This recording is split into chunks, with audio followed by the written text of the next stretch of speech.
Hi friends, beetroot carrot halwa எப்படி செய்கிறதுன்னு பார்க்கலாமா? அதுக்கு தேவையான பொருள் 1/4 கிலோ பீட்ரூட், 1/4 கிலோ கேரட், முந்திரி, திராட்சை, பாதாம், 3/4 லிட்டர் பால், 1/4 கிலோ சர்க்கரை, ஏலக்காய் 3, நெய் தேவையான அளவு. ஒரு இதில் 3 கரண்டி நெய் ஊற்றிக்கோங்க. ஊற்றிக்கிட்டு ஏலக்காய் ஒரு 3 பிச்சு போட்டுக்கோங்க. பொரிஞ்சட்டியும் முந்திரியும் பாதமும் பொரிய விட்டுங்க. பொரிய விட்டுட்டு திராட்சை போடுங்க. திராட்சையும் போட்டு பொரிய விடுங்க. பொரிய விட்டு ஒரு தட்டில் அள்ளி வச்சுக்கோங்க. அள்ளி வச்சுக்கிட்டு திருவின பீட்ரூட்டும் கேரட்டும் நெய்யில் போட்டு நல்லா வதக்குங்க. பச்சை வாசனை போகிற அளவுக்கு வதக்கிட்டு ஒரு 3/4 லிட்டர் பால் அதில் ஊற்றுங்க. உங்களுக்கு வேணும்னா பால்கோவா, ஸ்வீட் இல்லாத பால்கோவா கடையில் விற்கும், அதை வாங்கி போட்டுக்கோங்க. குழந்தைங்களாம் பீட்ரூட் கேரட் விரும்பி சாப்பிடாத குழந்தைங்களுக்கெல்லாம் இது செய்து கொடுத்தீங்கன்னா நல்லா விரும்பி சாப்பிடுவாங்க.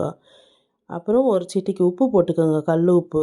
அப்புறம் ஒரு 1/4 கிலோ சர்க்கரை போட்டு நல்லா கிளறி விட்டுக்கோங்க. ஓரம்லாம் இது பண்ணி கிளறி விட்டுட்டு பொரிச்ச முந்திரி திராட்சையும் போட்டுக்கோங்க. போட்டுக்கிட்டு ஒரு 2 ஸ்பூன் நெய் போடுங்க. நெய்யிலே நல்லா நெய் மேலே அப்படியே சுருள வரும். உங்களுக்கு பீட்ரூட் கேரட் அல்வா ரெடி.